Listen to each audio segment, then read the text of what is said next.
So I think we can get started. Can everyone hear me? Great. I've been having issues. Well, welcome everyone to the Program and Grants Committee of the Maine Recovery Council. Today is the 24th of February. It's a beautiful day out there. So why don't we start with introductions? Tess, I'll start with you. Hi everyone, my name is Tess Parks and I'm the Vice Chair of the Maine Recovery Council. Thank you. Liz, Hi there, Liz Blackwell-Moore, she, her pronouns. I'm the director for Cumberland County Public Health. Todd, Hey, good afternoon, everyone. My name is Todd Brackett. I'm the sheriff in Lincoln County. thank you. Melissa, Hi everyone, Melissa Hackett. I use she, her pronouns. I'm a policy associate at the Maine Children's Alliance. great. Chastity, Hey everyone, Chastity Toole. I'm the executive director of the Maine Recovery Council. great. Elizabeth,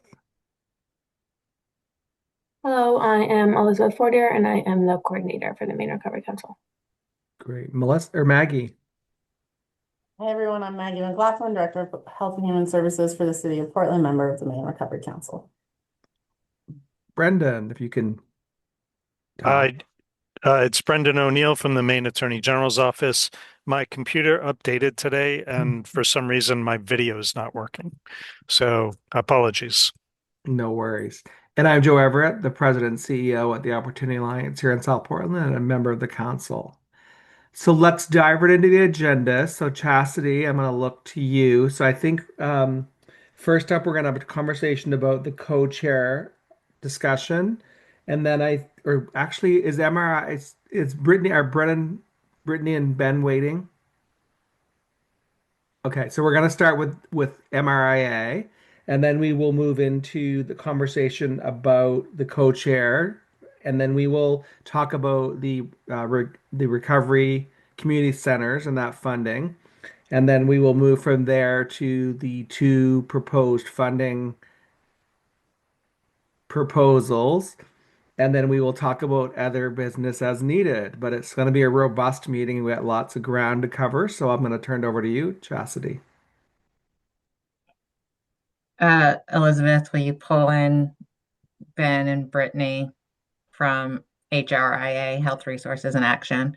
Um, they were here last meeting to talk about, oh, and Heidi, now that I see her on there, outcome of the interviews they did with the key informant interviews. Now they've put together a proposal of how we can structure this grant process. Um, we've given them like 25 or so minutes, so I'm just going to pass right to you all instead of using some of your time. Sounds great, Chastity. Thank you. Hi, everybody. Ben Wood, Health Resources in Action, HRIA. Great to be with you again. Here with my colleagues, Brittany Chen and Heidi Klein.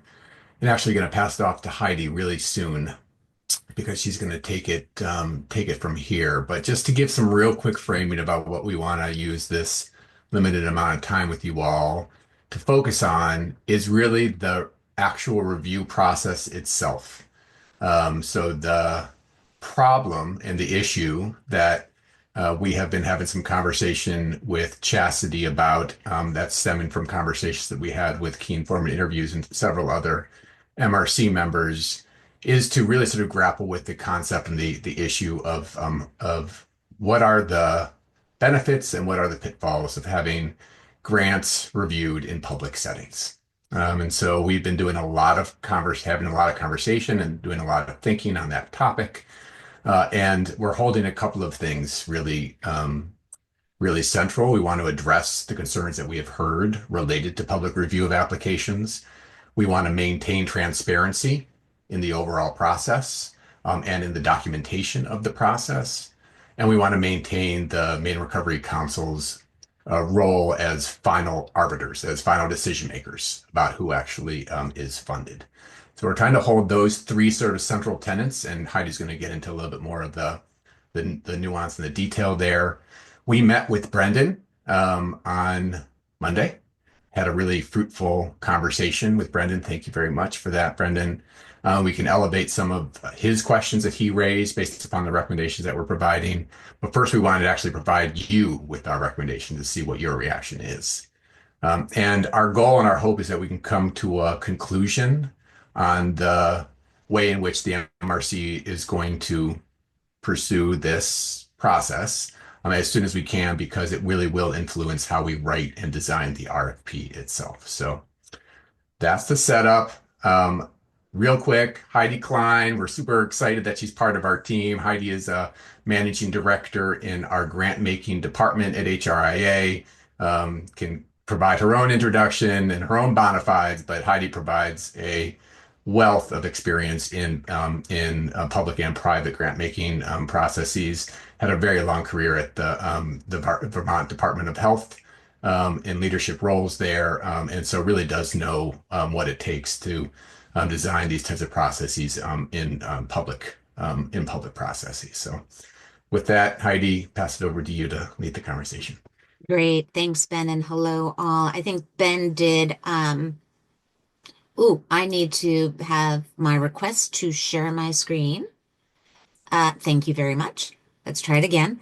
I think Ben did a beautiful job of introducing me as well as setting the stage for what we're going to cover right now. So what I tried to do is I'm Heidi Klein, as Ben said. I'm hoping you can see it just from the current slide. I can't. There we go. I had met with Ben and then had the opportunity to meet with Chastity to really understand better what is the so-called problem that we're trying to solve here. And so I think Ben framed it up beautifully with trying to find the right ways to center organizations and communities with lived experience of prevention, as well as some of the substance use prevention programs and public meeting requirements. We were tasked with trying to come up with a way to ensure that the MRC maintains oversight and accountability, that people with prevention expertise or lived experience lead the review process, and that we create a process for open and honest deliberation that respects grant applicants and prevents reputational harm, ensures the widest possible application pool, maintains transparency both in the process and then the decision making, and then also minimizes bias, recognizing that Maine is a very small community, as it were, and you all probably know each other, and we need to figure out how to minimize bias throughout the process. So this is the charge I want to share with you, and hopefully it's not too small for you to see. The recommendation that we have brought forth that tries to hold all those pieces together.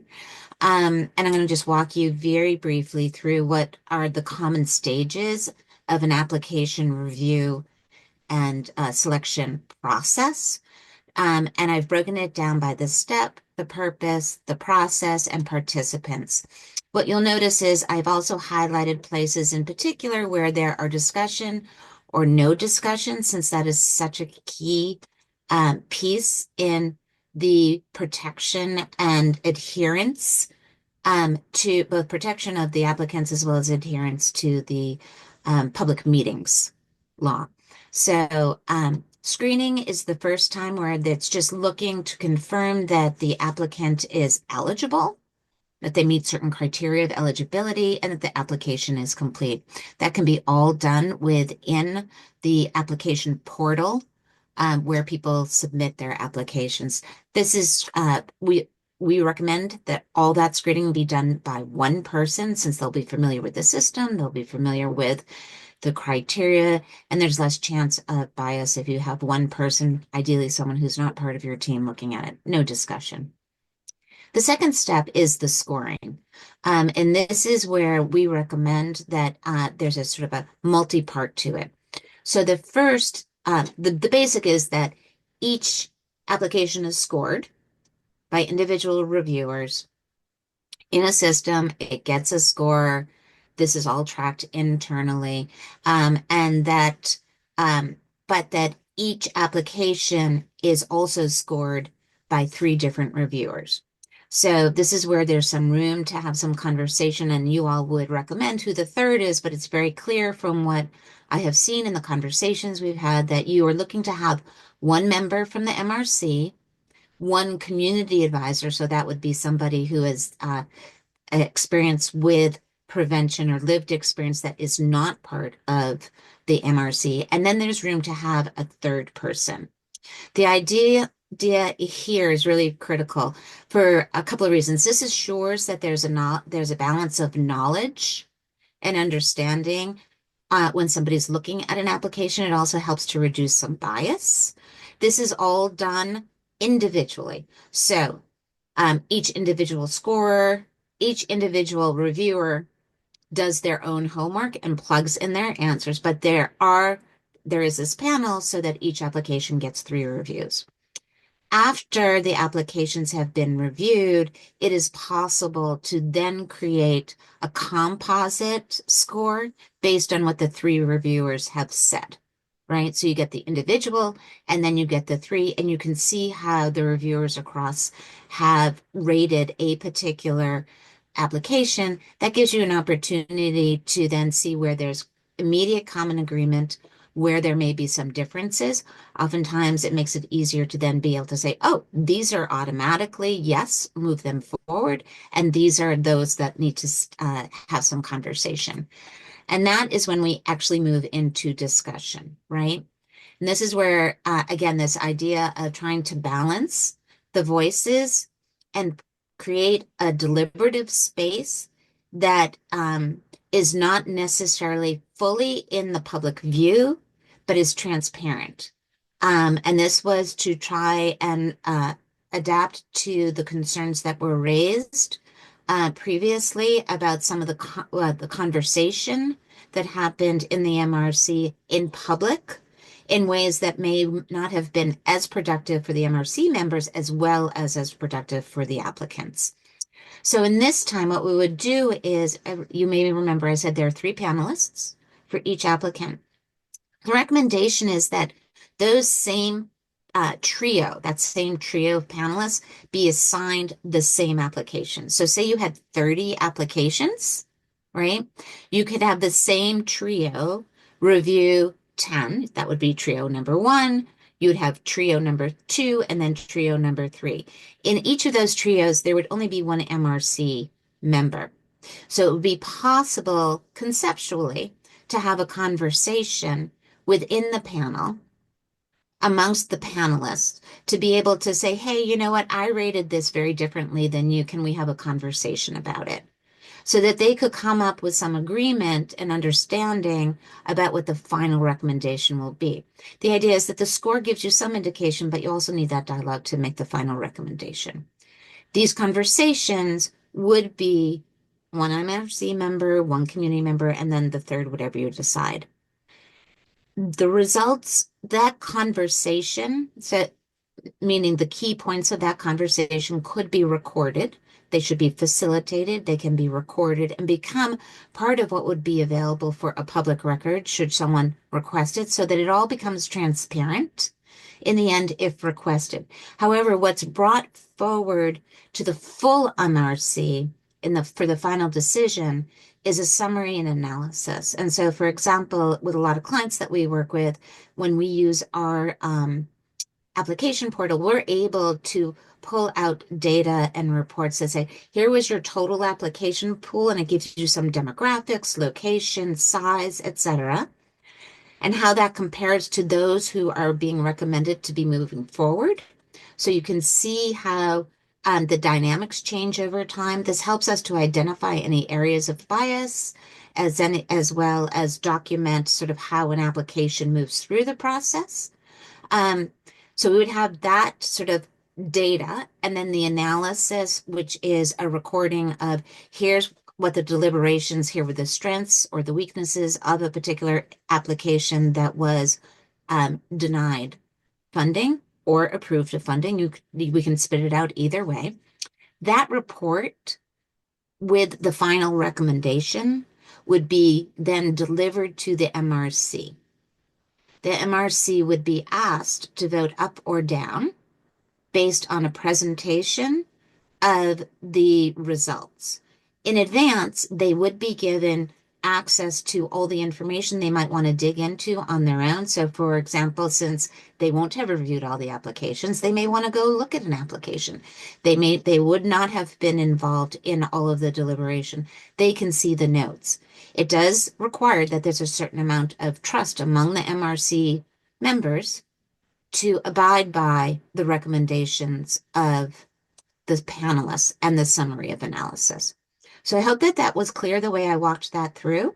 I'm going to pause now because it's a lot to absorb and I'm open for questions. And I'm going to stop sharing unless you want to, somebody wants me to go back to any of the screen. I was actually going to suggest Heidi to keep it up for now. It might be helpful for people to look at Okay.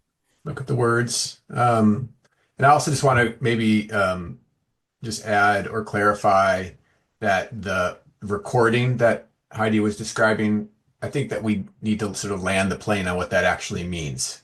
It could be note taking, it could be recording, it could be something that we all decide, you all decide, with Brendan's help, is the actual like what is that record of those conversations that are happening in those small panel discussions.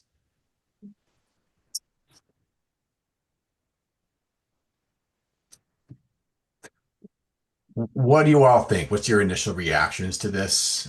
Certainly questions, but also what are some of the potential opportunities you're seeing here? Maybe some red flags that you want to raise, those sorts of things. Hey, Tess. Hey, Ben. Heidi, Ben, thank you so much. This has been super informative.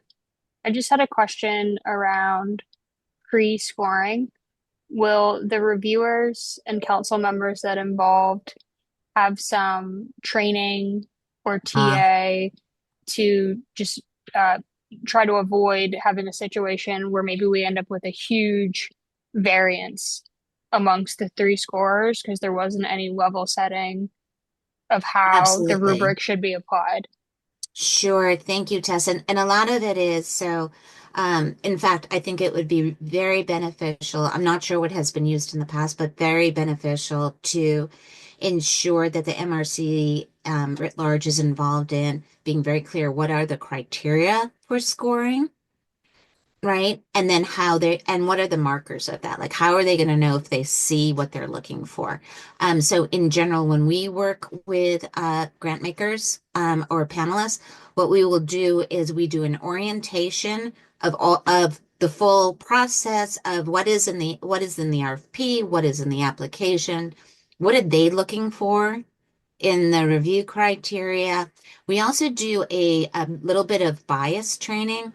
And the bias here is the bias of the reviewer, right? There are ways in which of course, we bring ourselves, we bring our experiences to bear. And so there's been some really great work done out of an outfit in Chicago that we use that really talks about the ways in which to minimize bias in a review process. And so we would recommend doing that training or review ahead of time. And that really does do, as you said, some of that level setting that is needed. It is also the reason to do the conversation in those discussion panels, right? Because inevitably there are some high scorers and low scorers, right? And so, which is why we don't recommend relying on scores alone, but ensuring that there is that conversation to get clarity. And oftentimes in that facilitated conversation, you end up with an agreement, right? The So tracking of the scoring also enables us to see very quickly who are your high scorers and who are your low scorers so that we can feed that back to folks. Like, I would say, hey, Ben, looks like you love everyone and I hate everyone. So let's know that as we go into our conversations together. it is true that I'm a very easy scorer. And I'm very rigorous. On the previous slide, to Tess's point, then so we should have put this in. It's baked into everything we do as Heidi is describing, but there is a step before screening that is about ensuring full alignment and everybody is keeping fidelity to us a similar vision and process throughout the entire grant making activity. Any other thoughts, questions, comments?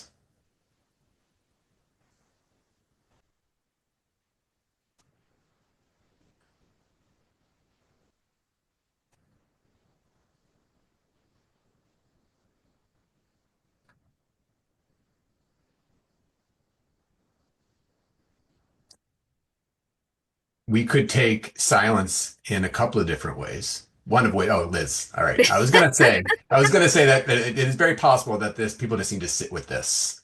Because it isn't necessarily the most intuitive thing just to grapple with and No. understand immediately. But Liz, Yeah, well, I was gonna wait because I've seen this, so I was waiting for others to chime in.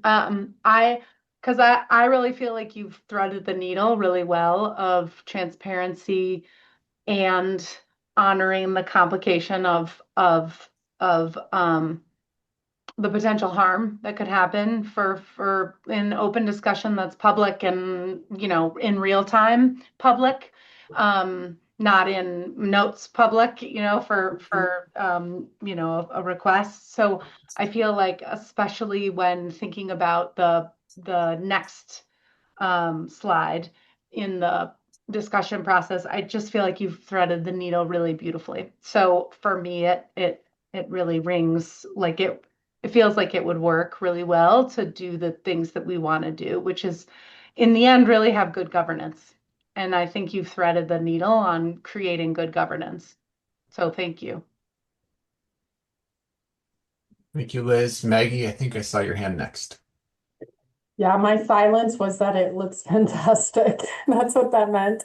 Couldn't agree more. I think this is a great way to balance the different needs, and I think it provides also a nice template for us for our next discussion on some of the other funding we want to get out the door.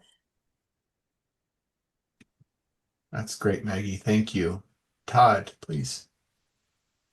Maybe I missed it. I understand the process. Where is there, other than reviewing and as council members as a whole before the vote, there's a process for them to how do folks get their questions answered? Obviously they can, like you said, they can review the individual applications. They can take a look at the review process. I'm just trying to get my head around how, and then when it's time to vote, how are we going to ensure that there's no discussion? Is that going to be a rule? Is that going to be part of the bylaws? I mean, how does that Right. work? I just trying to, because inevitably there'll be questions along the way. I love that you asked that. Thank you very much, Todd. This is the hardest part. I think you hit on it. Like the part, my hope is there's, sort of as I said, like an up down vote on it. And it may be that if someone can't say yes, they are able to, like, I could play it a few different ways, right?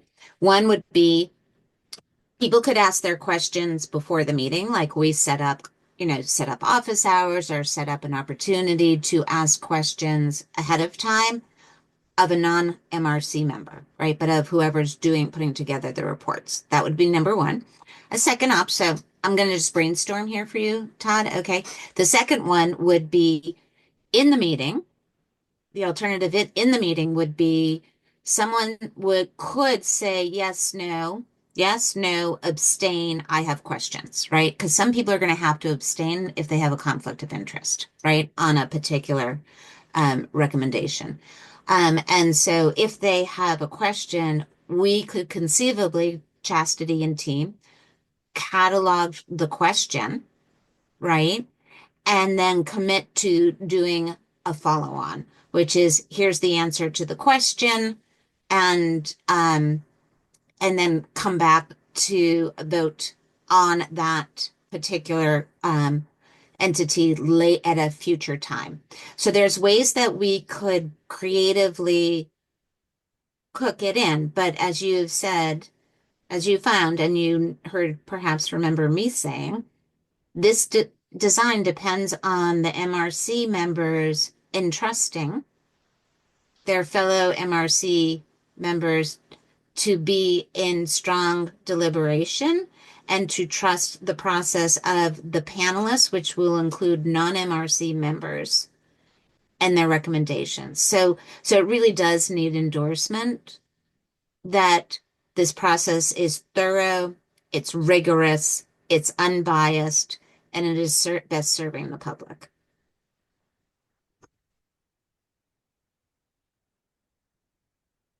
I don't know your MRC members, Todd, so I don't know how that will fly, but that would be my hope.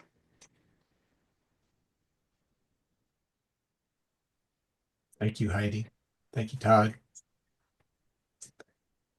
I do also want to lift up that Brendan did raise some important questions for us to continue to grapple with. One of which is really sort of how the documentation does happen in that discussion phase and step. So we'll need to continue to sort of refine that and work with Brendan to ensure that that feels correct and good from his standpoint. And then the other piece that Brennan was interested in, which is sort of on us and also on some of the MRC members to help sort of lift up, and we can do that in writing, is really sort of really where is that the evidence for the issue of reputational harm coming from, and we can certainly do that based upon the key informant interviews we had and based upon MRC members' past experiences. So just wanted to make sure we lifted up some of Brendan's key comments and hope I didn't speak out of turn there, Brendan.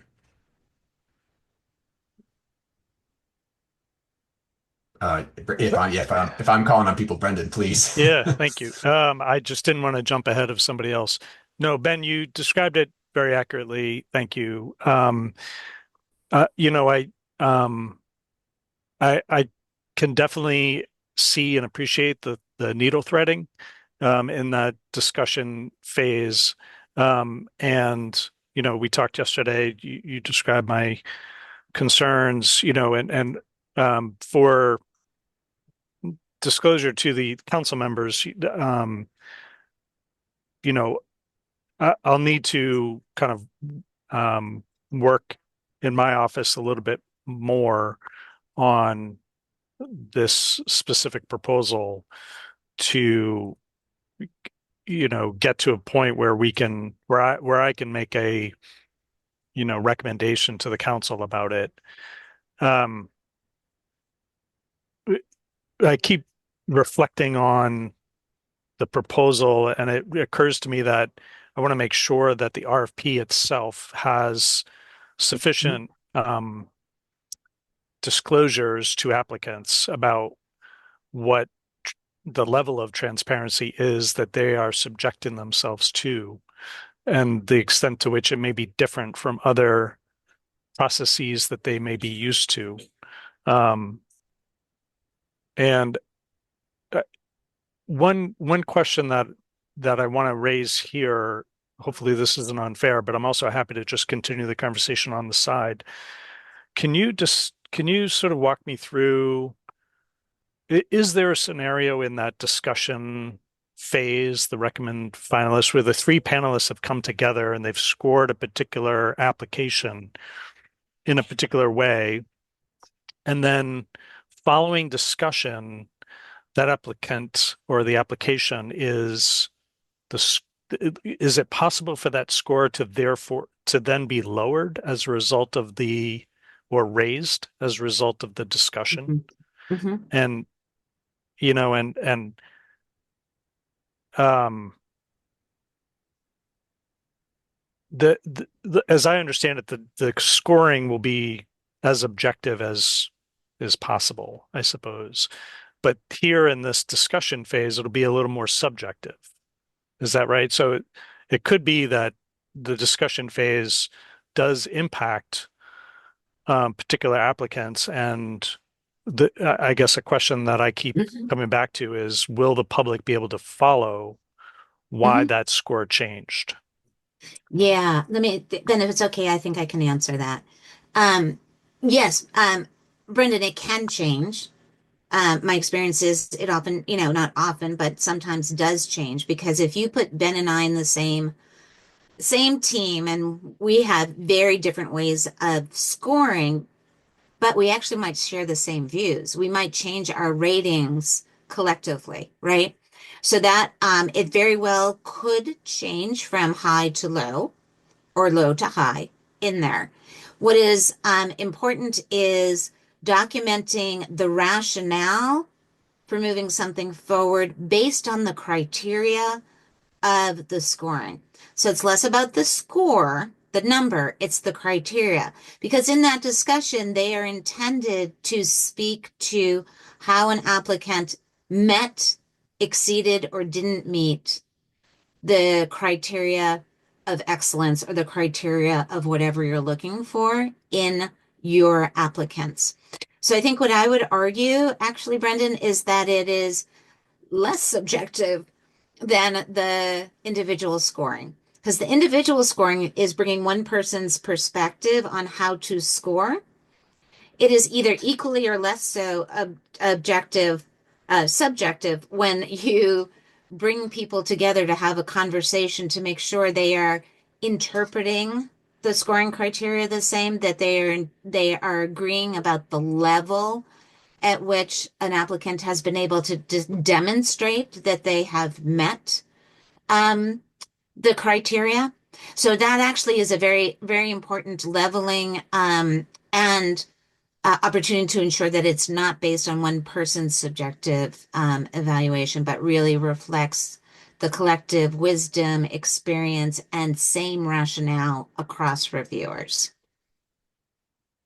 And all of that can be documented. So usually what we have is like our reports, for example, will show the shown application going from submitting to the first independent reviewer to the score of the three to the final determination. And the final determination always includes a narrative rationale that connects to the criteria that were used to score them. And Because that's what's important to give feedback also to the applicants, because you may have some that don't make it all the way through. And in transparency, it's always best if you can to give information back to an applicant that wasn't successful to be able to say, here are the places where you can improve Mhm. so that you are a good candidate for the future. And does the proposal contemplate that the record would capture the outcome of the discussion or the back and forth? You could Uh, design it either way, Brendan. Yeah, We we could do it either way.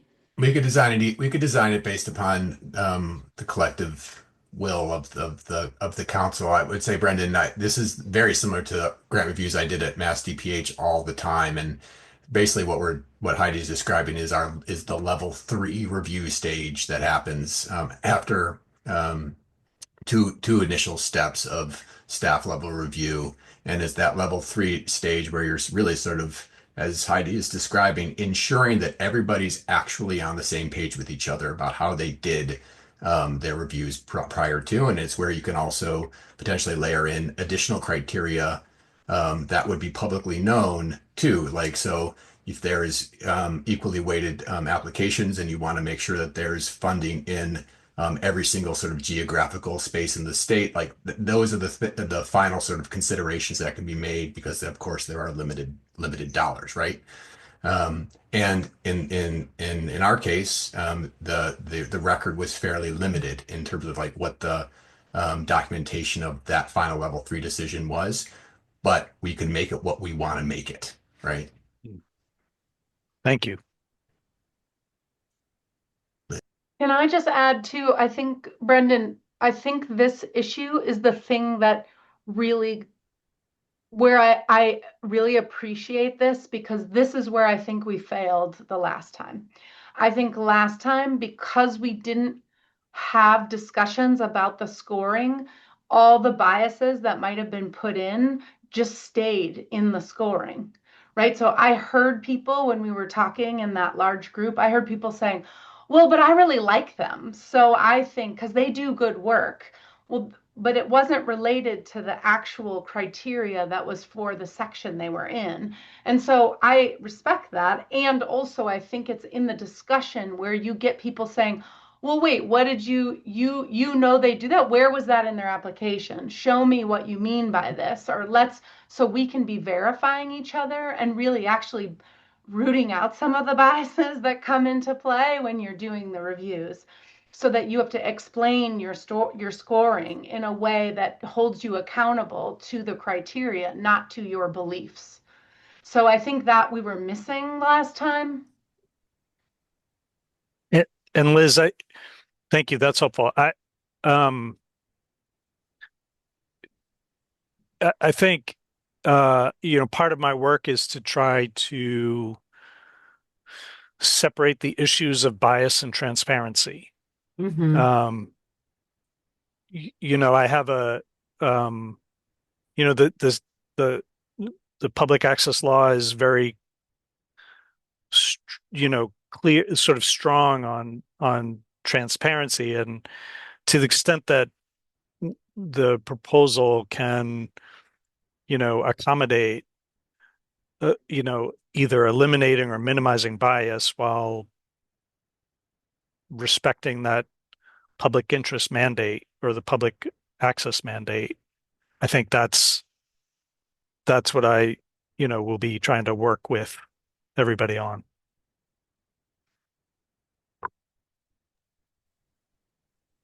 Thank you, Brendan. Thank you, everybody, for your thoughtful comments and questions.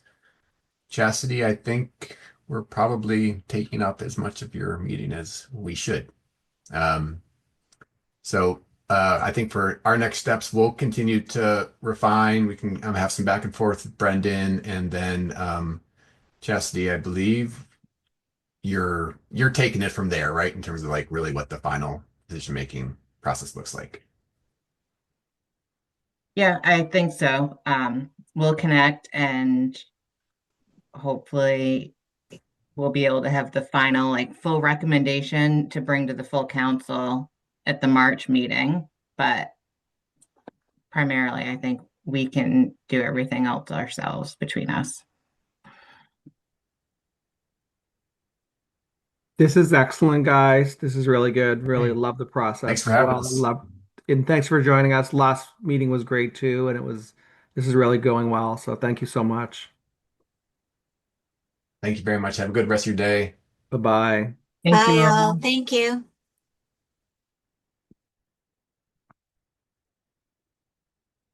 Okay. So moving right along. So Chassis, that's going to go to your point where it'll go to the full council on March 12th. Perfect. So let's talk quickly about the vice chair roles. I think people have heard sort of the intent, and I think by now I know Maggie's going to be the vice chair of governance. Finance, I think, is figured out. So Melissa, I think you may be interested in being the vice chair. Can I give you the floor?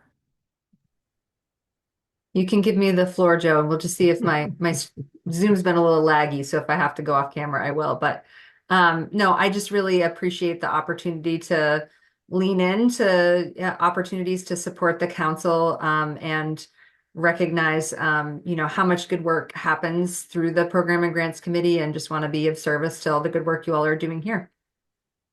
Help Joe Sure. carry the load. Thank you. And you're perfectly equipped with your background, and you do a lot of this work, and you understand it, and you understand transparency and fairness, and they're your virtues and values. So I would welcome you to be the chair. Do we need to vote on this, Chastity and Brendan? If it's general consensus of the committee, then that's just the recommendation, and full council, you just vote to approve. Okay. Well, we'll bring it back to the full council. Everyone thumbs up. And And Ch Chelsea, just remind me, have we in the past talked about like the vice chair's role vis-a-vis the chair? I mean, everyone sort of, I think, has a general understanding. Like, it's not written down anywhere. In other words, everyone generally has an understanding in each of the committees that the vice chair's job is to, I think, be responsive to the chair of the committee. Okay. Thanks. Congratulations, Melissa. We're very excited. So, Thank you, everyone. okay, so now moving right along, and the more complicated conversation is around the Recovery Community Center funding. So, Chastity, I'm wondering if you can do a little current landscape for us. There's a lot of moving parts, and between you and Elizabeth, I don't know if you can sort of give us that state of the state, and maybe it's just me, but it's confusing around what the state's doing, what we're doing. So if you guys could do that, I think it would be great to just sort of set the stage.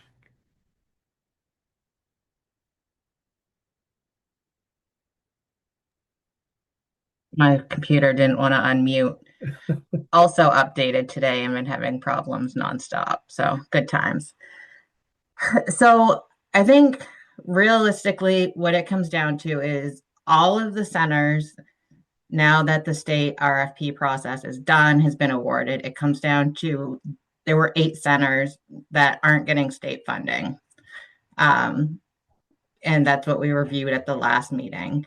Of these 8 centers, we followed up with a couple that were questionable if they were operational and got answers from that.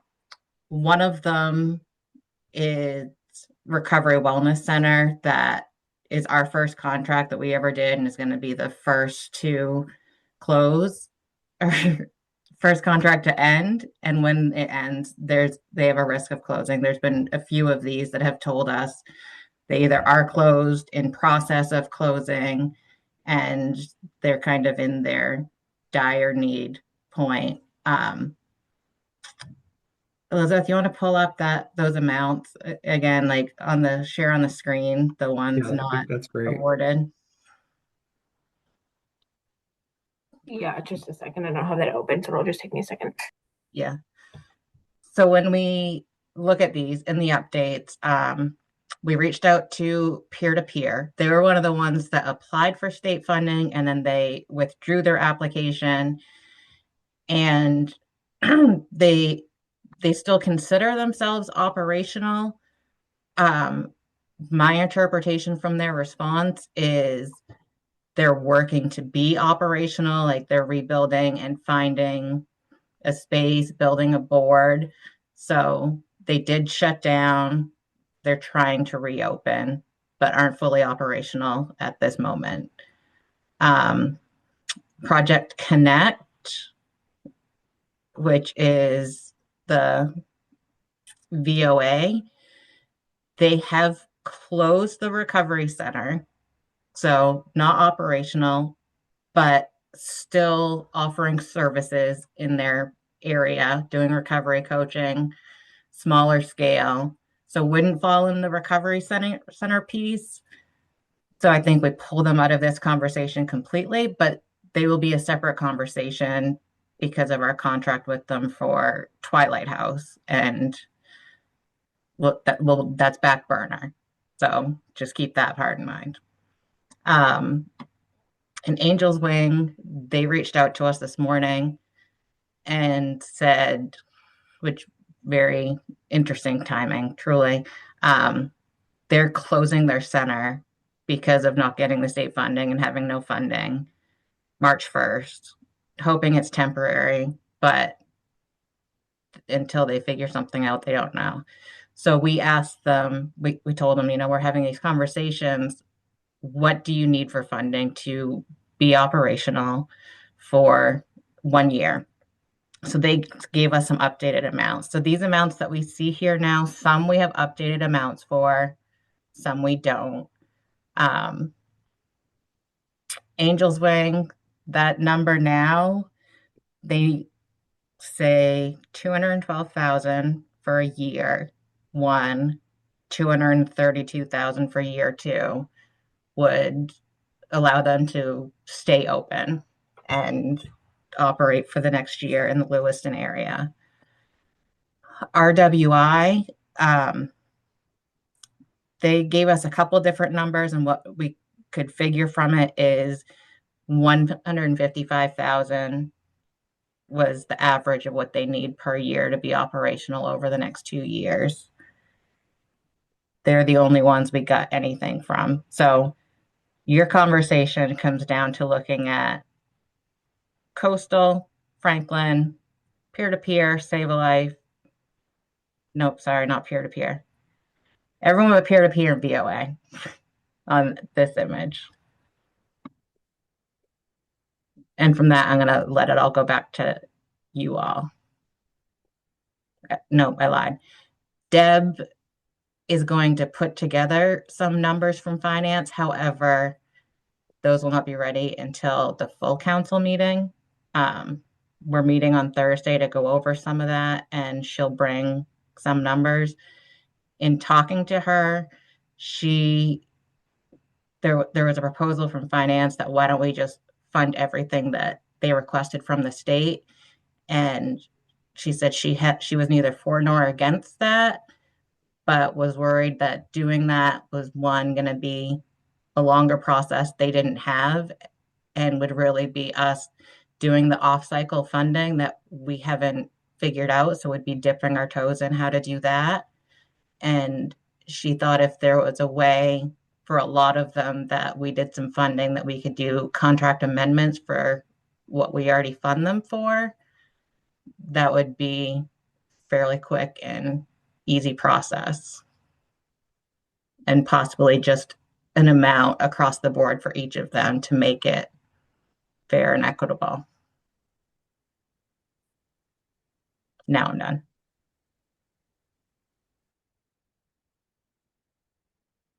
So I'm kind of struggling with sort of be a past capacity, but can you just run down again the centers that we're talking about today that we would fund? Can you give us their locations too, so we can get a sense where they are around the state? And I know we don't know numbers, but just so coastal recovery. Tess, come in here with me on some of them because you can rattle them off quicker. Rockland, Rumford, or Skowhegan? Which center? Lewiston. Hmm? No. Go ahead. You can rattle them quicker. Oh, I wasn't sure if you were asking me for a specific location or for all of them. Just go right through them. Um, an Angel's Wing is Lewiston. First Mile Active Recovery is Fort Kent. Coastal is Rockland. Recovery Wellness Community Center. Is that RWI? Yeah, They're in Sangerville, Sangerville. Franklin County is Farmington. Farmington. That's where I was And wrong. Save a Life, Lincoln. Lincoln. So primarily rural with the exception of Lewiston. So that's 5 centers we're talking about today. Am I doing the math right? 6. Or 6? Okay. Can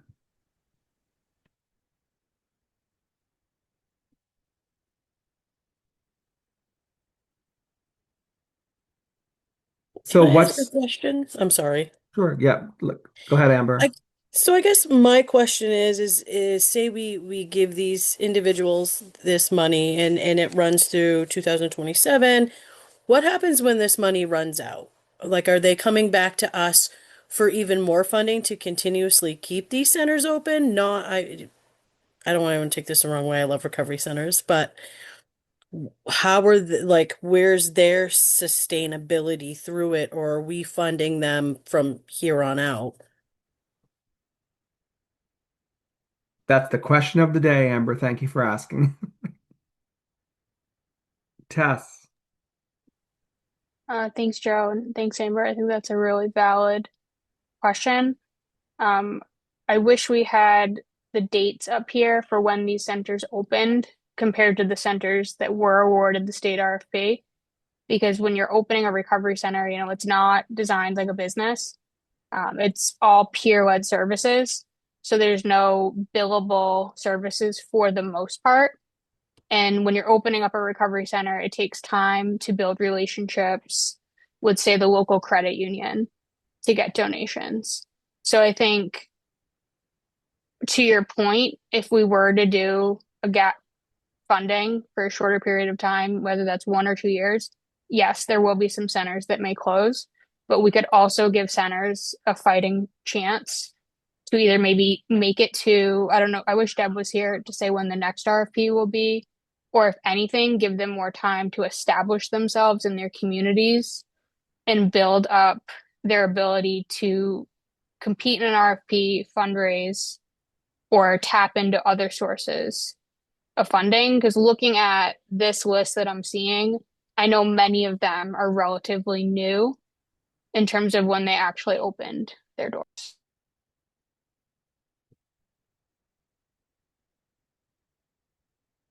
Todd or Maggie, Todd, I don't remember which was first, so I'll start with you, Todd, and then Maggie. I think Maggie was first. Go ahead, Oh, Maggie. go ahead, Maggie. Sorry about that. I'll take it because I apologize. I have to transit at 4, so I'll try to still listen in, but may not be able to participate. I this is something that's been discussed in that finance committee, and we're hopeful. I think part of what Deb was looking at was projecting it out and just recognizing the reality that sustainability is not realistic, and it's always a challenge to fundraise for these types of things. One thing that I think I would be comfortable with if the funding projections showed that it would be viable is aiming for a lower amount that still allows some stability, but committing to a 5-year timeline. So that way there is a bit of an anchor by which they can grow from, as opposed to a higher amount for a shorter timeline. Making sure though, recognizing that has to be enough that it pays for some staffing. At minimum, we can't be talking 30K or something like that. It needs to include staffing for a period of time. Those are just my 2 cents, and to be informed also by the financial projections. Thanks, Maggie. Todd. I'm just looking for clarification. Are these all these centers? Are they traditional? Are they all traditional? My words, I guess, recovery centers. When I look at, like, for example, the information we got from Angel's Wing, it just seems like a much more larger, comprehensive, wider spread program than what I would envision for a typical recovery center. So are all these, I don't know, Tess or Chastity, are these all? Yeah, so these are all recovery centers. What we get from Angel's Wing is they're an organization that have multiple things. And so that email was them telling us, like, these 3 things that we have are all in jeopardy. The first one is the recovery center is going to close because we didn't get funded. So everyone else, they're mostly like traditional recovery centers, even if they are an org that has multiple arms. Like, these are the physical locations of the recovery centers we're talking about. Thank you. Liz. And I like Maggie's idea of figuring out what are the projections and having a baseline amount. I also think it might be worth in that, if those projections are part of it, is like, how much did we fund recovery? What recovery services did we already fund that we think are going to come back and ask for continuation? Because I think that might need to be part of the conversation about the full financial picture of what we have dedicated to recovery. And I think it's sort of it's a discussion about, for all of us, like, what are we still wanting to fund things generally evenly? Are we deciding that we're going to spend more money on one pillar over the other? So I just feel like that I don't want to complicate it, but also I do think it's important, if we're doing projections out, to add in that, so that we all are making an informed decision.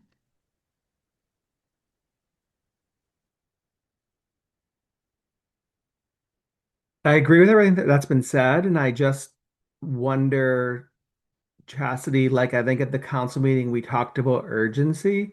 So I think our task today was to sort of like move it as quick as possible. Is that a fair statement, Chastity? Yeah, I think it's fair. I think the intent from this was to bring back a recommendation for the council meeting to make a decision.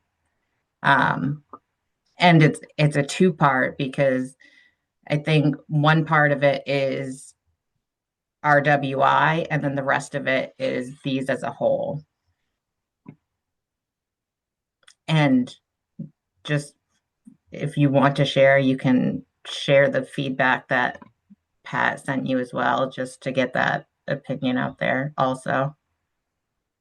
Yeah, If well, you Pat, wanted to because you couldn't share. be here today, you know, very, very passionate about the centers, and then I think um, is very concerned about the sense of urgency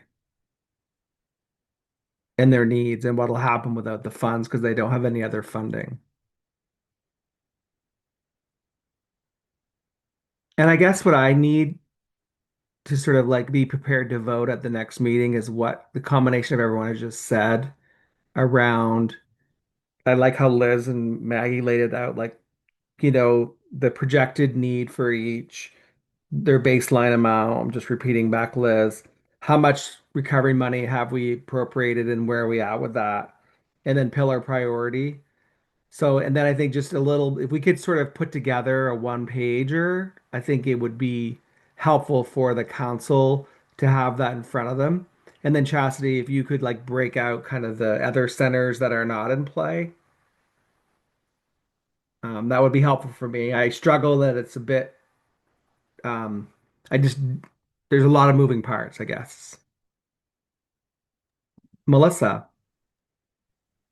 Yeah, thanks, Joe. I appreciate what you just offered, and just also echoing and support for what Liz and Maggie shared too about. I'm just trying to figure out how to. I'm wondering about the next slide in this deck. I think the next slide offers like these are the options, and I just wonder if they're still if those options are still possible options, capture all the discussion we've had here today, or if there are different options that we're considering based on the discussion, or slight tweaks to some of these, because this was helpful to me in the last meeting to think about, like, you know what recommendation might we make. And I think a layer that's been added to that question is, I think there have been a few layers added to that question, and in particular, do we want to think about RWI distinctly, like separate from an action that we would take there from the rest of the group, or something entirely that would capture all of the recovery centers? So I'm just like making my thinking known here in terms of what I'm hearing, what I feel support for, and also wanting to make sure that we are moving forward something actionable back to the MRC for the next meeting, so that just wanting to speak to and support the urgency of making a decision on this.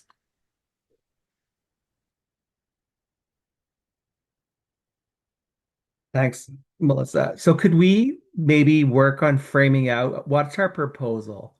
Like, can we, and then Chastity and Elizabeth, and we could like put it together, but what do we want to, is the will of the group to carve out RWI? So are they up here in their own and then then continuing with the other centers? I do think we need to really put together a written proposal for um, because we're precedent setting, to Liz's point about recovery, the way we're spending money on all the pillars. So I just think this is a good chance for a very smooth process. And Tess, go ahead. Thanks, Joe. I appreciate everyone providing different perspectives and things to consider. I think with, RWI, there's such an investment with the building. And I wasn't on the council, but I believe, we had approached them to some degree with this project. And I know we've talked about it at length about having their project continue. And it sounds like they've provided information for what they would need. So I think at a minimum, I would love to see us make a recommendation for the 1 year to put them um, I mean, hopefully they would be, if we were to do I don't know when our next RFP process would be, but putting them, I think that was something that Pat had provided in her feedback, putting funding for them for at least a year. I think you all know how I feel. I would love to see the other five centers that we make a recommendation to either do, as small, or Maggie said smaller for 5 years, or maybe a little bit more for 2 years, just because of how critical they are, and I won't spend more time on it. The longer we delay, every single month we will see more and more recovery centers close. And I think I'm just frustrated with, I feel like at every single meeting we talk about more information that we need. So I'm wondering like if we can get out on the table everything that we need to make a decision before we get to that point in the year where our hands are tied and we can't actually fund anything or do anything else. Because I know the centers are watching and they want us to make a decision. Thanks, Tess. Liz. Can I just ask of the ones that, do you mind going back one slide? So in here, which of these did we fund? I know we funded RWI. Did we also fund the Franklin County Recovery Center in like a first round? Yep, 200,000 through May 27. Okay. And then all the other ones we didn't fund. Right. The other Okay. ones we funded for different stuff, not Different necessarily things. the Okay. recovery center. Because I do think there is a case to be made that the ones that we've already funded that are in a critical moment, we could pull them out and deal with them separately so that we could, like you're saying, Tess, like how do we say we funded RWI, we want to keep funding, we want this to succeed because we already invested and we are committing to that investment. So there is a way in which we could separate and pull that one out and then talk about the other ones. Because I think, as you said, Tess, here's my concern. Every day, another one is going to not be able to meet the critical needs. Well, like how many is that? Is it just these or are there others too? And then do we have to do a little bit of triaging of thinking about like lower levels of funding or looking at geography, like where are there ones that like we cannot lose because there's no way for anyone to get there. I don't want to triage. I've also been watching The Pit, like there's triaging. I do it in my work all the time about we just have to do it with such limited resources. And I don't want to do that, but I guess if we have to, I think there's the information I need is geography, number of people served, and amount of money that it's going to cost over time with the amount of money that we've already had. So to me, like if I had those things, like I can make decisions, but I don't think it's ever been clear. It hasn't been clear to me. It could be that I haven't been looking at it well enough to understand the amounts of money that we're dealing with, like how much have we already spent and how much do we have is unclear to me. And so it's hard for me to keep making a decision. I feel like we keep saying, like, I want to know about the money because I want to support these. I want to support these. But I get, I have 7 emails about a recovery residence that needs money for county money. I have, of a million people who need money. And that all feel critical to me. So like some level of triaging we might have to do, whether that's lowering the amount and everybody gets it, or geography or some other way of doing it. But can we pull out the 2 that we've already funded and just say, yes, we should continue to fund them? Yes. Because Yes. we are committed to that. Yes. So that's RWI and Franklin. Just go ahead, Tess. Yeah, just quickly, Chastity, with Coastal Recovery Community Center and us funding some of their certain service program, and have we heard from them at all about how not getting the RFP will impact them or if this would impact their ability to provide certain service programs?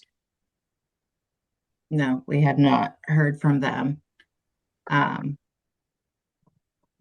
and I want to answer Liz for a minute. What you just referenced with the money, that's part of what Deb is working on too, like what we spend, what's available.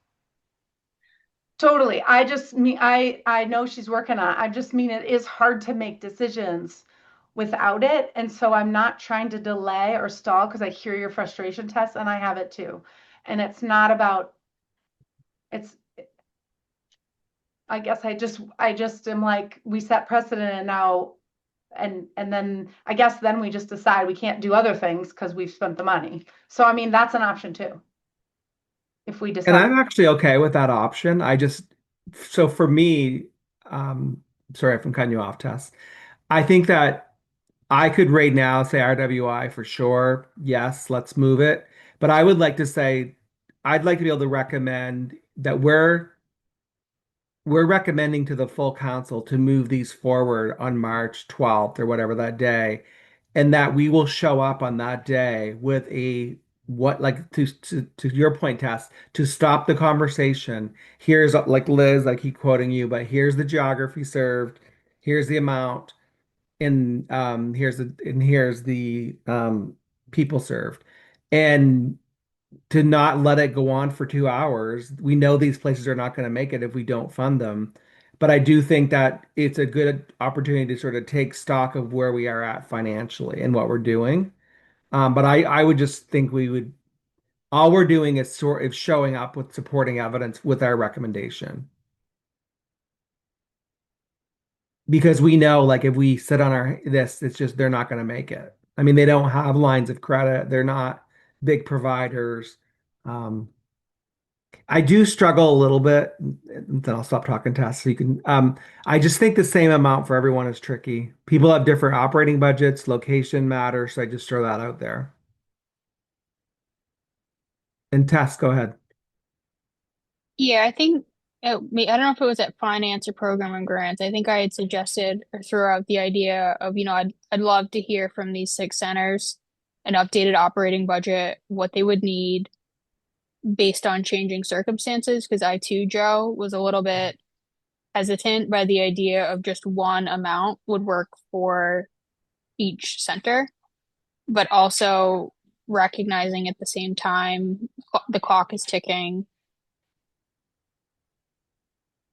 I think in some places, when we're talking rural areas where people have to drive an hour to any Mhm. recovery service, and oftentimes it's the recovery center, having some amount where they could still be operational, maybe they're cutting back hours or services. Some of them are probably already doing that, would be better Mhm. than I think in Deb York's email from an Angel's Wing, she had mentioned the number of people that are going to lose services.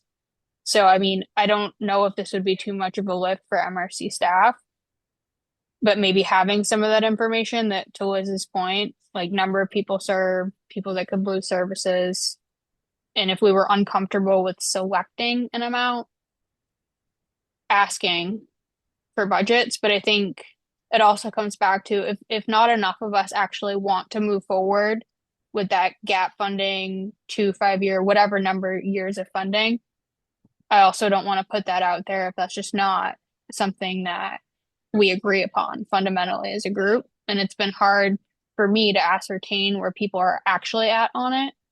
So I think that could be helpful. But it does sound like there is consensus on at least RWI and possibly ones that we're already funding. And I sort of am beginning to test to see this through your proposal around urgent funding, not even bridge. I think we need to stay away from. We are not gap fillers, in my opinion. I think we're hearing an urgent request. They're already funded. They're in our pipe. They're in our system. Just my thought. Because I think we're not opening up to other people. We're not opening, it's not an open competition. So go ahead, Todd. For Tessa's benefit, I think I agree with what you're suggesting, Joe and others. as it's still, I have questions, right? Is Franklin in danger of closing like RWI, like an Angel's Wing, or is it just going to have an impact on, and I think that, on the next slide, there was option 4 there. And what I'm hearing, I think, is that I could get behind, something like separating these ones out, especially the ones that are immediately in danger, prioritizing those ones that we have already committed funding to specifically. Um, and then others that are in danger of closing, but with the amount, not necessarily the amounts listed on this slide, but the amount in number 4 there maybe of what do they actually need, which I think task with somebody else to keep them going. I hear Liz very well, because I think that I wouldn't want to go outside of, unless it's a discussion the whole council has outside of, our pillar. So once we understand what's available in that pillar, I mean, what does that mean? We understand, I think, or I understand. I know I've been said 100 times, but we're not going to be able to fund everything, and there's only so much money, and we're going to be faced with those issues moving forward. Which doesn't make it simple, but so I'm in favor. If it helps Tess, I'm in favor of what I'm hearing, and I think some working through that, I could get behind a recommendation for the next meeting. Thanks, Todd.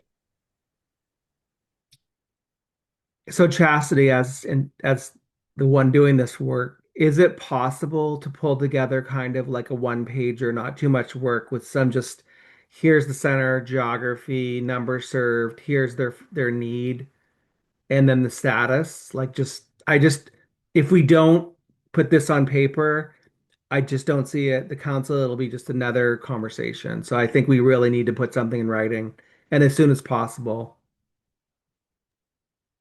So from the info we already have, just number of people served and updated, what amount do you need Yep. for the 6 Yep. that we know are operational? Okay. And I think and then from Deb, how much money have we So, already, yeah. and what do we have?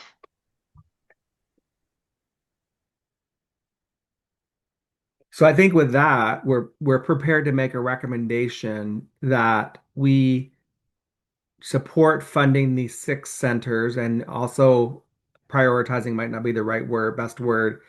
The ones that already are in play, like RWI, and that the others are too, but we can break them apart, but just to with this following information showing up for a conversation, or to guide the conversation, is not even about really where we know where we're at with the centers.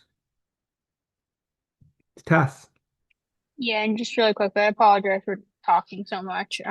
Are we thinking wanting information for, say, like the next year, or is it 2 years? I know Maggie had mentioned maybe possibly longer. I think if this group can maybe try to narrow in the scope of exactly what we're asking, that could be helpful. I don't know if anyone else feels that way or wants to comment on that.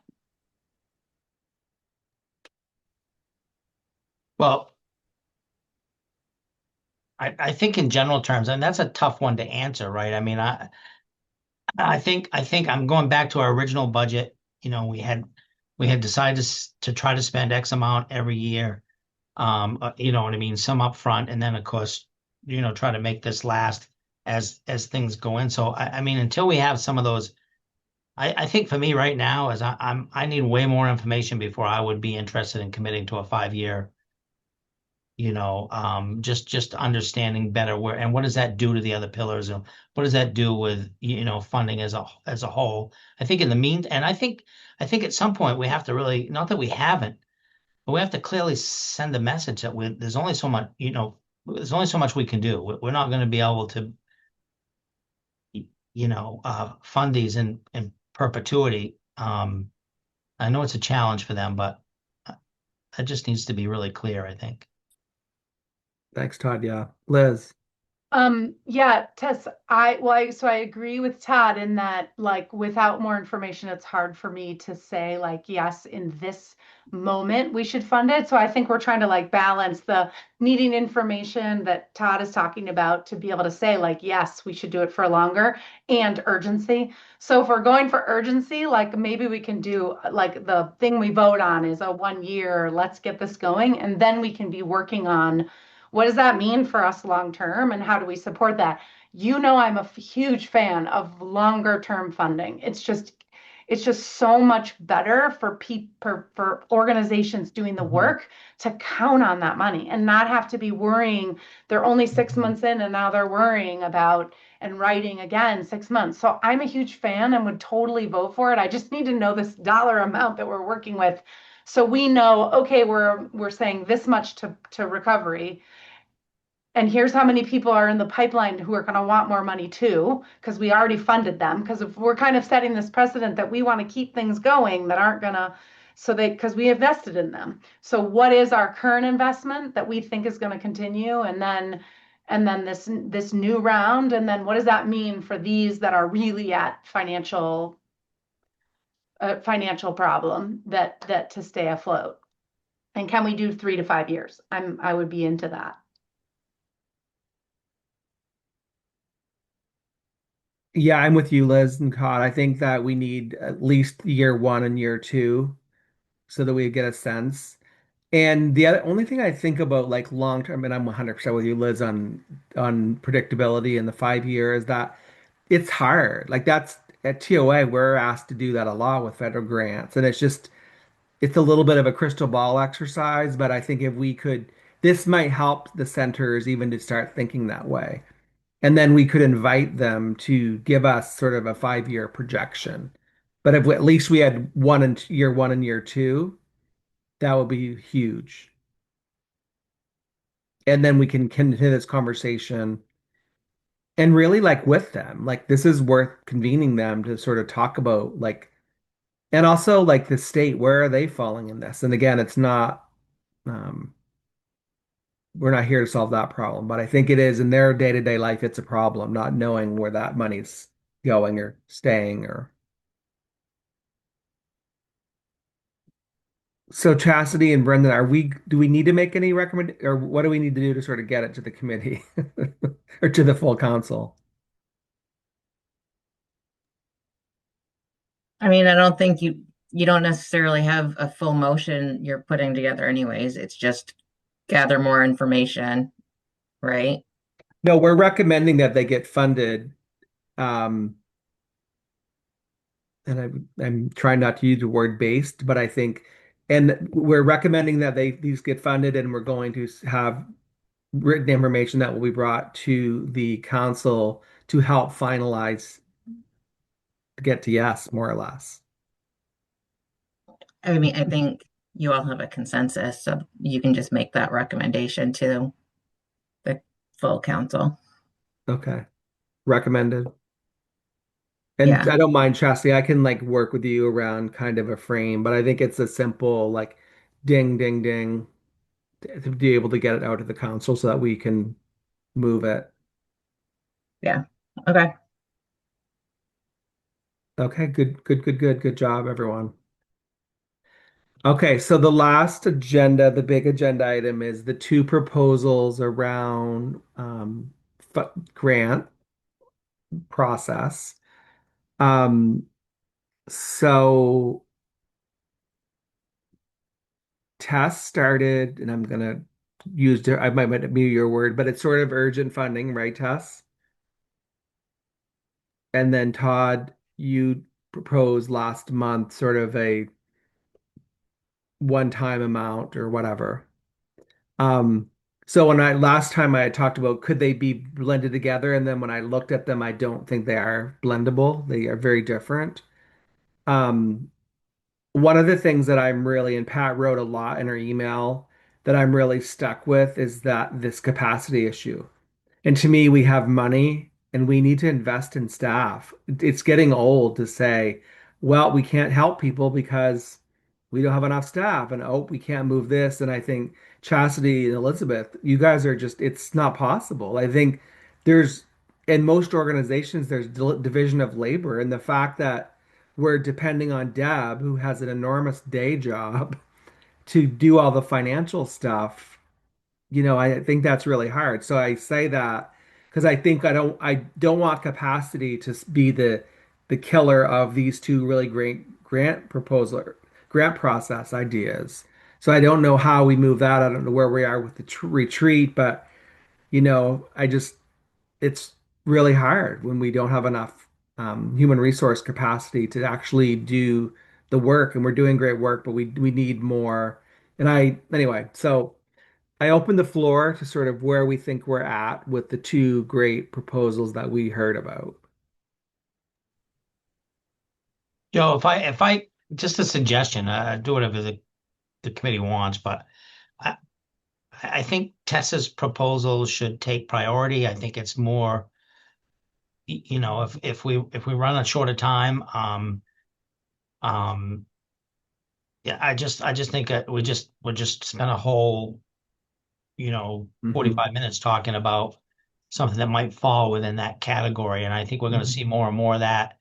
My proposal, as passionate as I am about it, I mean, can certainly wait a little bit longer if we need to, if time is an issue. That's just my thought on it. I think it's time that we come up with a recommendation to Hmm. take before the council on Tessa's proposal and vote it up or down or whatever we need to do to bring it to closure.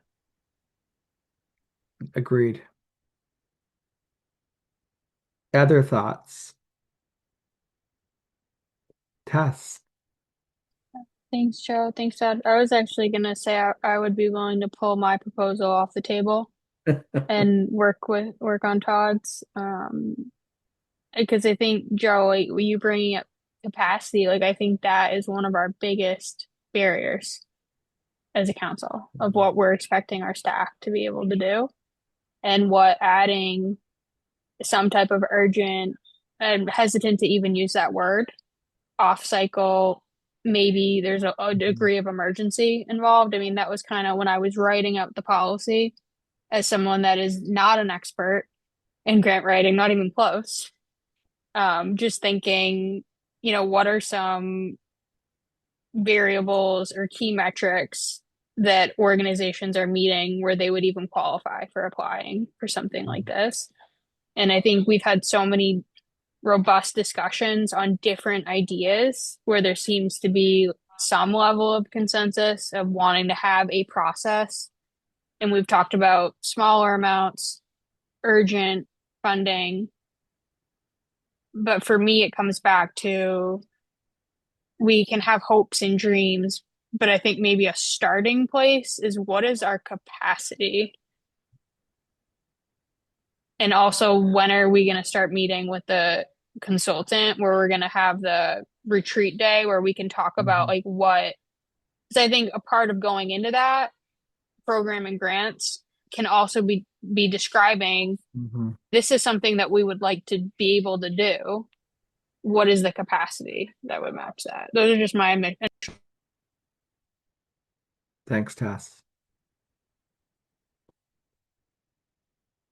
Liz. I'm sorry, I missed the beginning of this little conversation, and I feel like I missed some things. Can you tell me, oh shoot, now I forgot what I was gonna ask. Because I want one of the things I really like about this, where it went with you all come with the idea about it going to an entity to run it for us. Did that come up in the last conversation? It Uh, did. Yep. And we're here today to talk about it, so keep going. Okay. Yeah, because there are two things that I really appreciate about there where we've been what we've been talking about here too. One is that we have in Todd's thing we had like a cap. It was like, do we decide on an amount of money to put to it? So it's like in some ways it then doesn't become like sort of like this endless, we keep trying to find more money Mhm. and find more things, and it taxes like the whole system we're trying to set up, which is like more systematic. But so to say, like, okay, we're going to set aside $1 million. These are for these that kinds of things, and then when that runs out, we can decide: do we put more money in there, or do we not? Like, what happened?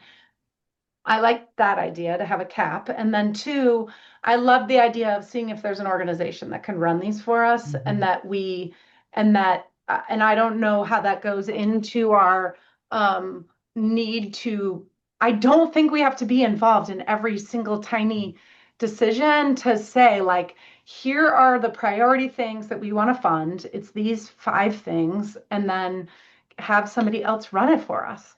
So I'm kind of down with that, with those 2 things within time. And I feel like those can be urgent slash more immediate. I mean, in some ways, having somebody else run it means you could actually do urgent ones because they could do it faster. So we might meet the desires of both the small, localized stuff and urgent by having it be somewhere else and a cap on the dollar amount.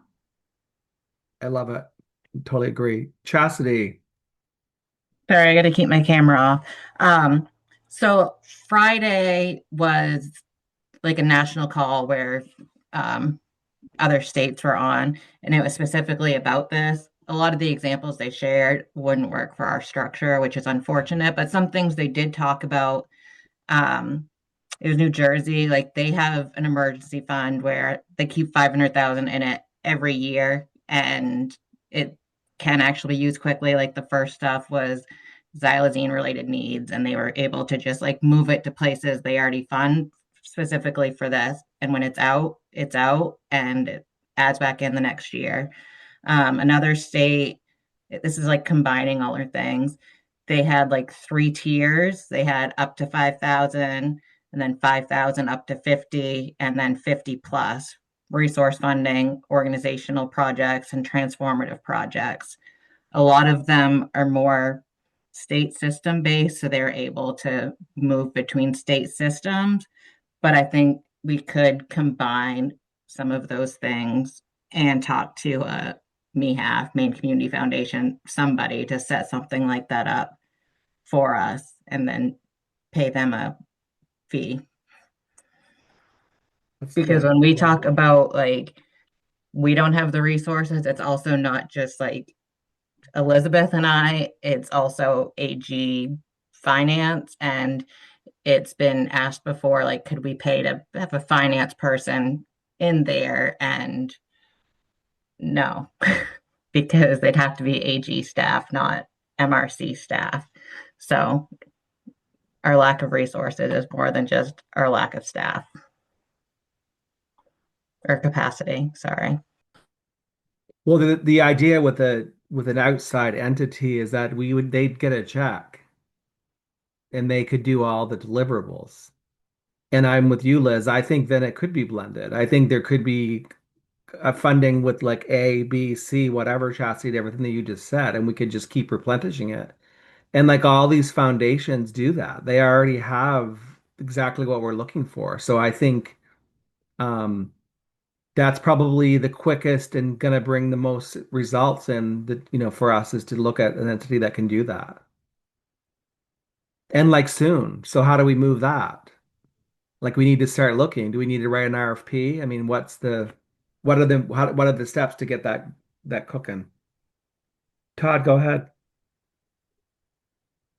Yeah, I don't disagree with anything that's been said, and I appreciate Liz's thoughts but I see these as very different tracks, right? I think going out to an RFP for a small grant proposal and letting somebody manage it and a set amount of money and all that works. That's kind of how I envisioned it. It'll speed up the process. The money can get out maybe more quickly, et cetera, et cetera. Versus, you know, handing out $1 million plus to 6 or 8 recovery centers, like in the example, that to me is much more complicated. That's an emergent issue. Those are significant funds that would likely potentially impact, if we haven't set a cap over there as well, and we don't know what those emergencies are going to look like. So I don't think one size fits all here in my mind, but I could be thinking about it the wrong way.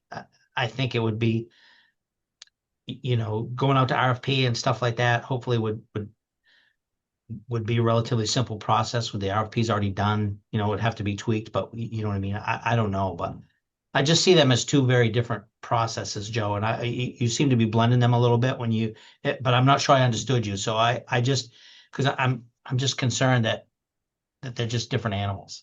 Yeah, so I'm gonna just talk from something that I know, and Liz and Melissa, and feel free to and Tess. So John T. Gorman Foundation does a one-time, once a year, kind of like you're thinking about, Todd. I don't know what they call it. They used to do like urgent. I don't know where they're at with that because of things, but I think they're not the same. To your point, I agree with you. The processes are the same, but I guess what I'm supportive of is I like both of the ideas, and I think they're really needed, and this is why we have this money. So like there's urgency that we need to address, and there's the what your idea that's like kind of boots on the ground, and then there's a grant cycle, and that's already baked into the all a lot of funders, and we could to what you just said, Todd, we could tweak that with them. So when I say RFP, I mean that we would ask foundations to bid on this work. We'd create an RFP, and then they would get they would deliver whatever we tell them to deliver based on our RFP that I think could include everything that we're talking about based on what I know about the foundations in Maine. So that's sort of, I think I kind of would like to see it all happen because I think we've been talking about it for almost 4 years and we can't do it in-house. That's Does that much make sense?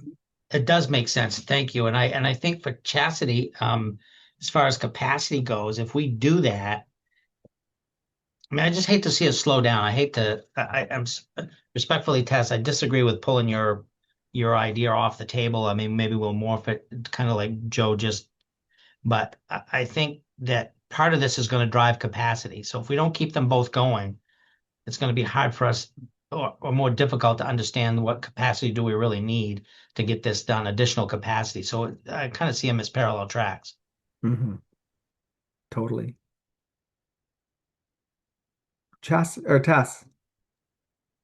Yeah, I was just thinking too, like I think um part of my, logic of when and I think others are bringing it up too a number of months ago around the need for the urgent was seeing the writing on the wall, knowing that recovery centers and other groups would be at risk. So I think Pod, yeah, they are separate at this point.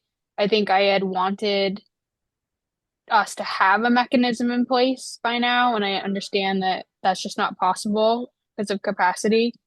But I really like the idea of like also recognizing we're a very new organization to some degree, figuring things out.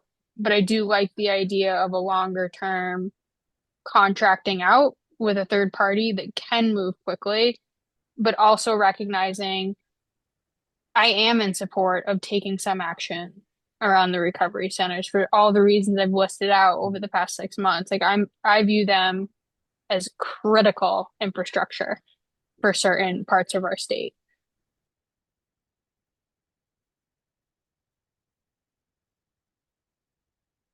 Yeah, Liz, go ahead. Sorry.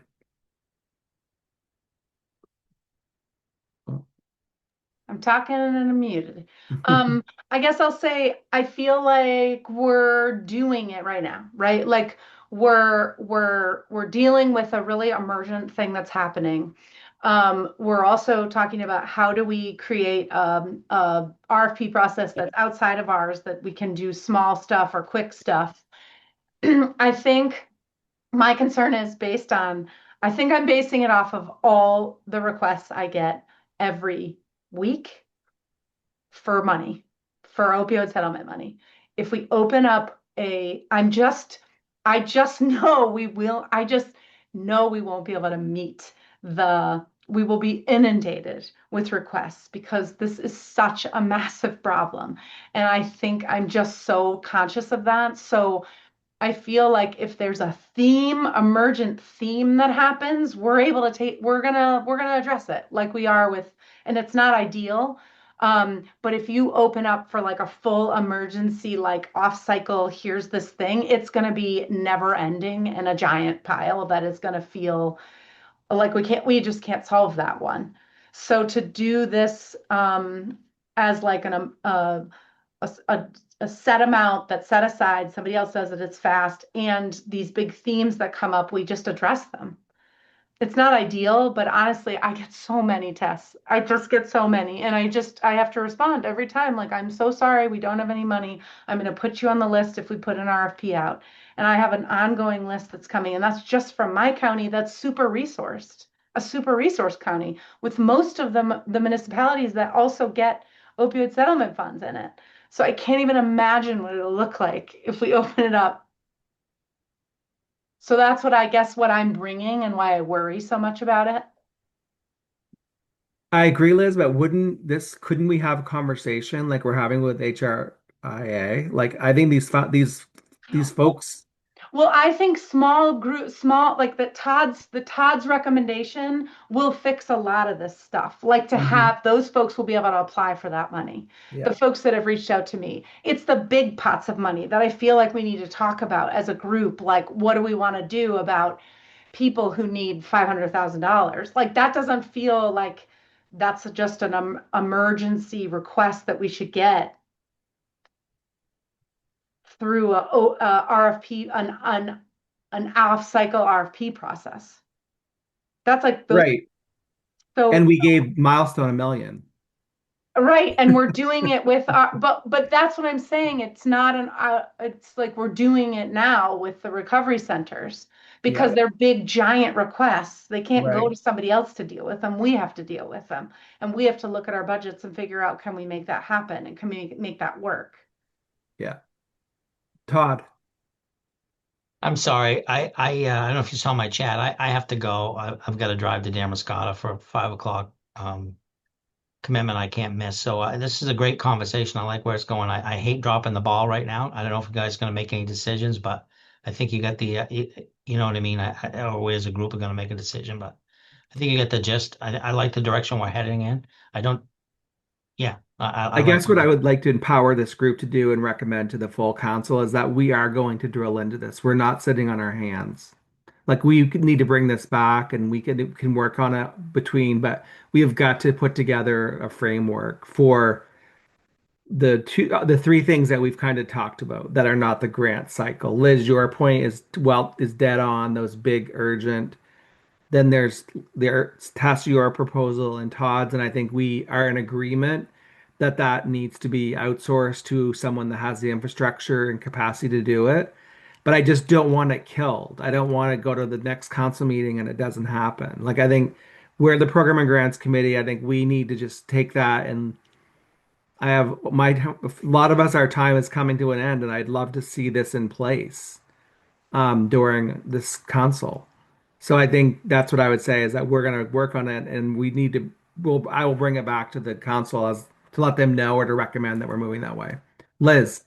Well, can we say, like, it feels like we've come up with agreement on we want to ask a foundation Mm-hmm. we want to put out an RFP to a foundation who can do urgent, small, Mm-hmm. medium sized.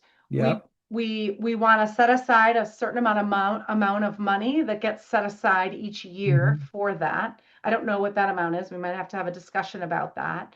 And that three, we come up with some key priorities that foundation then will fund.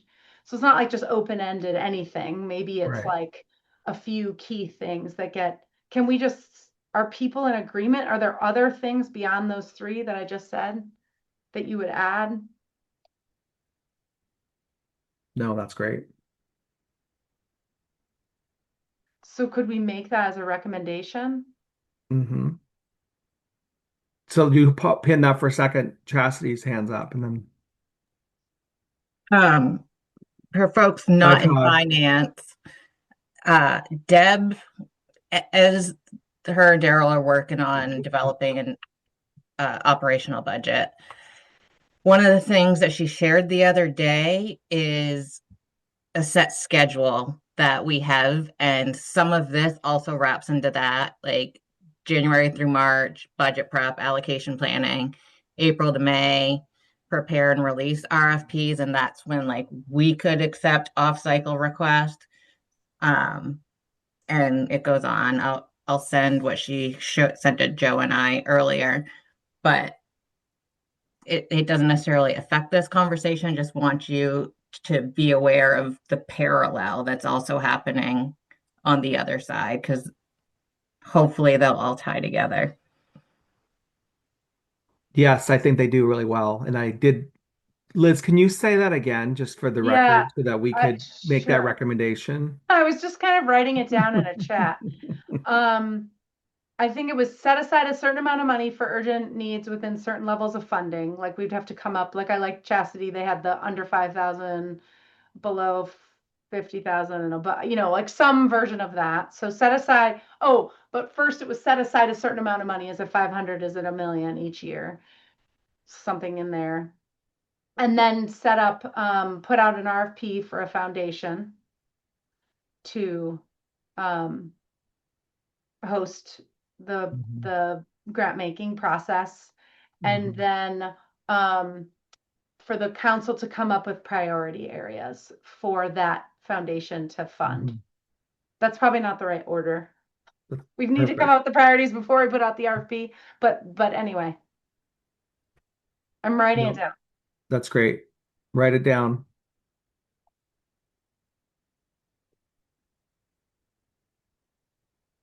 And then I think, I will, since I'm the one taking the minutes too, I can try to like put together something simple to send out to our committee to look before the meeting. I think we really have to drive this home.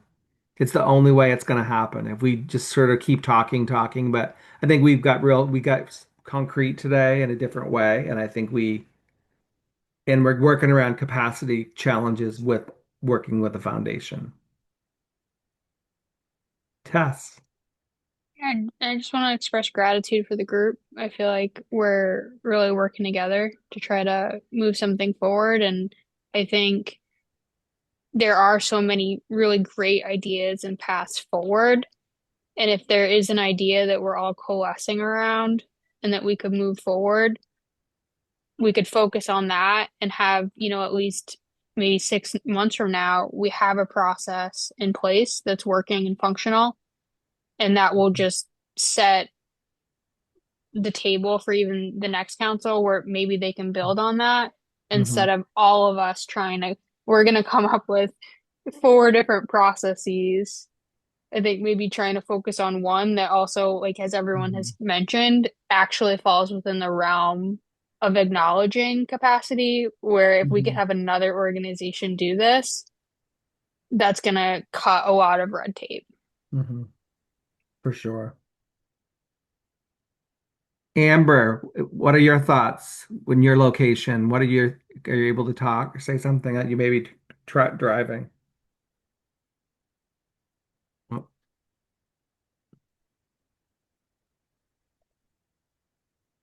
So I think that's good. So we've got a number of recommendations. I'll summarize and send this out to people so that we can see what we're recommending. Oh, there we go. Liz is set aside a certain amount of money for urgent needs, create some priorities that we would want to fund through this, set up amount of money for different grouping of funding, like 5K, less than 50K, and more than 100K. Put an RFP for a foundation to host Less than 100K. less than 100K, sorry. Put out an RFP for a foundation to host the grant making process. Beautiful.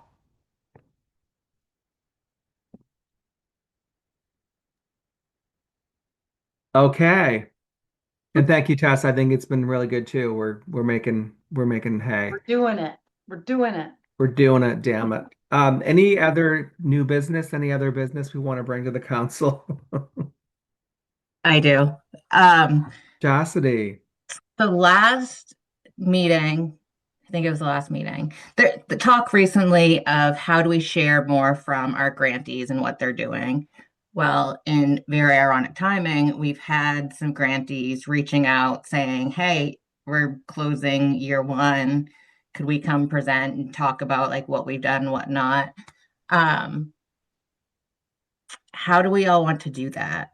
Like, I would love to just say absolutely yes and want to make sure that's what you all want, or do you want us proactive, like reaching out and asking all of them, or just when they come into us, filter them in on a schedule?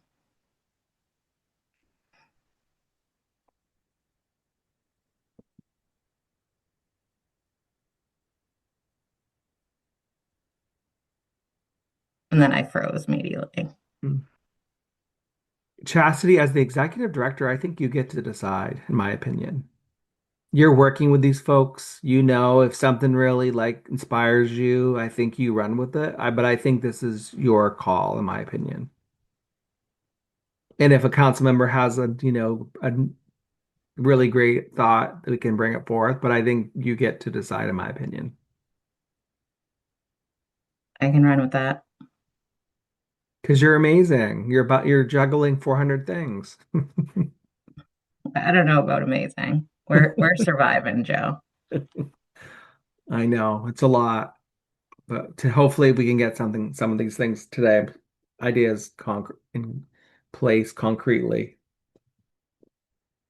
Okay, I think that's a wrap, everyone. Thank you so much. It was a really good conversation. We covered a lot of ground, got really um did some great work today. And I can't really recap the notes without looking at it, writing them. So I'll recap it and send it to you guys. Okay, thanks so much, everyone. Good to see you all. Bye, Thanks, everyone. Bye. everyone. Bye. Bye.